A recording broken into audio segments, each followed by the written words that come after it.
Assalamualaikum warahmatullahi wabarakatuh. My name is Ega Maran Rahman. My register number N1D220106. And my partner Siti Syahraini by register number N1D220133. Now we will present our literary criticism by the table of context. The first is definition of literary criticism. The second is history of development of literary criticism. The third is position of literary criticism among other branches of literary studies. The fourth, the nature and function of literary criticism. The fifth, approach to literature criticism and stage of literary criticism. The sixth, literary criticism theory. Pertama, pengertian kritik sastra.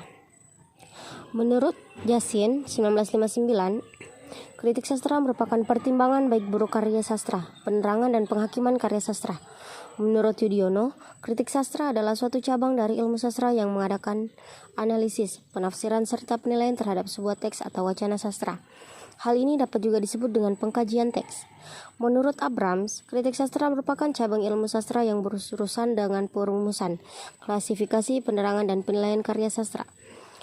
Menurut Hudson 1955, kritik sastra adalah penghakiman yang dilakukan oleh seorang ahli atau memiliki suatu kepandaian khusus untuk membedakan karya sastra, memeriksa karya sastra mengenai kebaikan-kebaikan dan cacat-cacatnya, dan menyatakan pendapat tentang hal itu.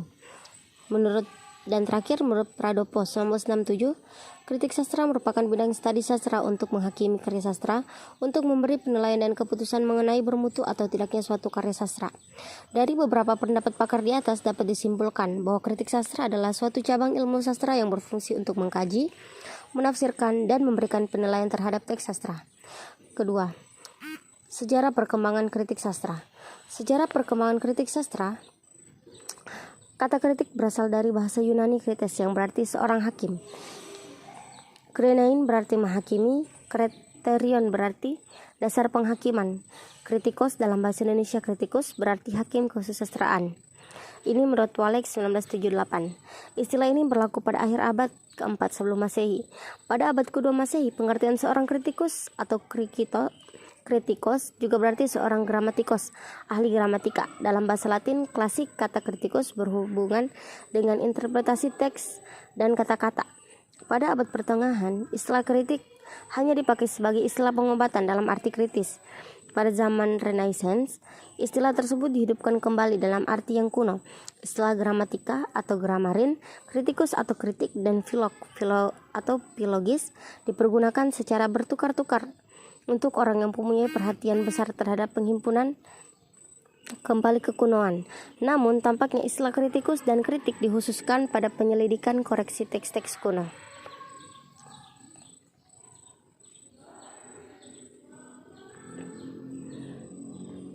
Pada abad ke-17, istilah kritik sastra meluas artinya, meliputi semua sistem teori sastra dan apa yang sekarang disebut kritik praktik. Pada abad ke-17 ini juga istilah kritik mengganti poetika, paling sedikit untuk sebagian. Perkembangan pengertian itu terjadi di daratan Eropa dan Inggris. Di Jerman, istilah kritik dan kritis masuk dari Prancis pada abad ke-15. Artinya makin lama makin menyempit dan bidang sastra menjadi timbangan sehari-hari. Pendapat sastra mana suka. Istilah kritik dalam bidang sastra diganti istilah estetik dan istilah baru literatur Wissenschaft yang tidak meliputi kritik praktik tetapi memasukkan poetika dan sejarah sastra. Pada abad ke-20 di negara-negara berbahasa Inggris, penggunaan kata criticism atau kritik diperkokoh kembali oleh buku-buku seperti yang pertama, Principle of Literary Criticism 1924 karya A. Richard. Mode istilah New Criticism sejak G.C. Ransom 1941, Northrop Frege Anatomy of Criticism 1957. Di Jerman, istilah kritik oleh Hans Meyer diinterpretasikan dalam arti yang lama yang meliputi poetika dan teori sastra.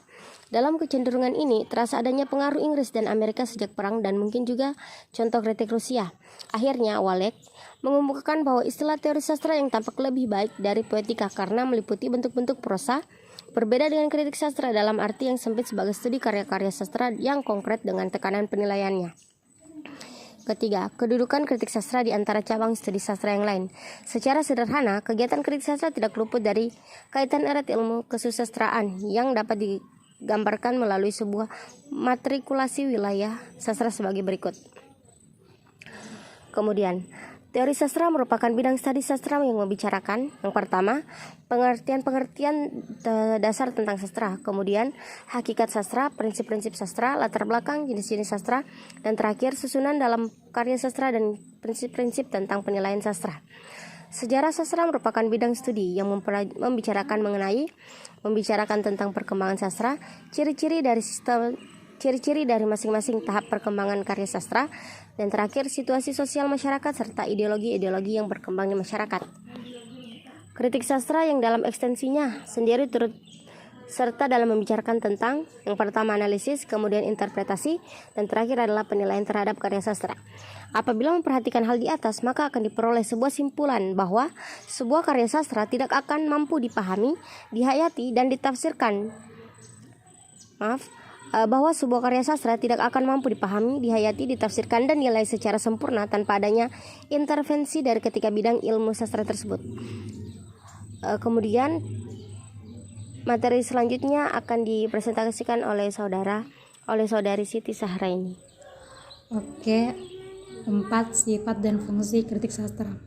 Kritik sastra bersifat ilmiah karena terikat pada 1.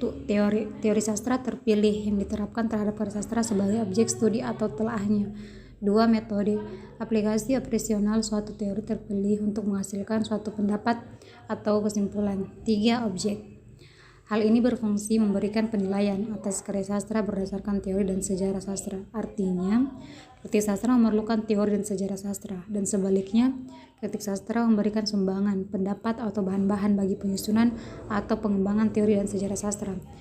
Dalam mengkritik karya sastra, seorang kritikus tidaklah bertindak semaunya. Ia harus melalui proses penghayatan keindahan sebagaimana dalam melahirkan karya sastra. Mengingat kritik sastra adalah sebagai kegiatan ilmiah yang mengikat kita pada asa-asa keilmuan yang ditandai oleh adanya kerangka, teori, wawasan, konsep, metode analisis, dan objek empiris.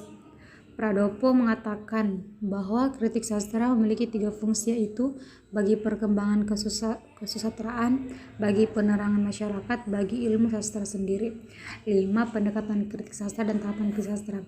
Menurut Abrams ada 4 pendekatan yang dapat dijadikan acuan dalam kritik sastra, yaitu pendekatan mimetik, pendekatan ekspresif, pendekatan objektif, pendekatan pragmatik. Oke, ke-6, teori kritik sastra. Kritik mimetik. Kritik mimetik adalah kritik yang memandang karya sastra sebagai pencerminan kenyataan kehidupan manusia. Menurut Abrams, kritikus pada jenis ini memandang karya sastra sebagai tiruan aspek-aspek alam. Sastra merupakan pencerminan atau penggambaran dunia kehidupan. Sehingga kriteria yang digunakan kritikus sejauh mana karya sastra mampu menggambarkan objek yang sebenarnya. Semakin jelas karya sastra menggambarkan realitas, semakin baguslah karya sastra itu. Kritik ekspresif. Kritik ekspresif adalah kritik sastra yang memandang karya sastra sebagai ekspresi, curahan perasaan dan imajinasi pengarang. Kritik ekspresif menitikberatkan pada pengarang. Kritikus ekspresif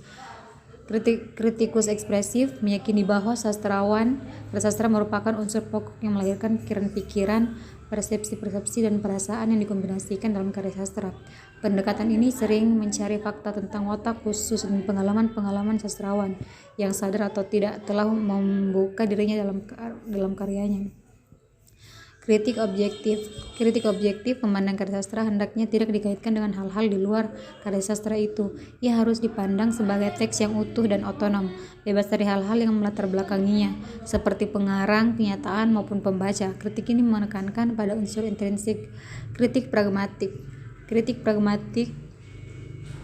adalah memandang karya sastra sebagai sesuatu yang dibangun untuk mencapai efek-efek tertentu pada pendengar dan pembaca, baik berupa efek kesenangan, estetis, pendidikan, maupun efek lainnya. Kritik ini cenderung menilai karya sastra menurut berhasil tidaknya karya sastra mencapai tujuan tersebut. Sementara tujuan karya sastra pada umumnya edukatif, estetis, atau politis. Dengan kata lain, kritik ini cenderung menilai karya sastra atas keberhasilan pencapaian tujuannya. Okay, maybe that's all from us. And as I say, wassalamualaikum warahmatullahi wabarakatuh.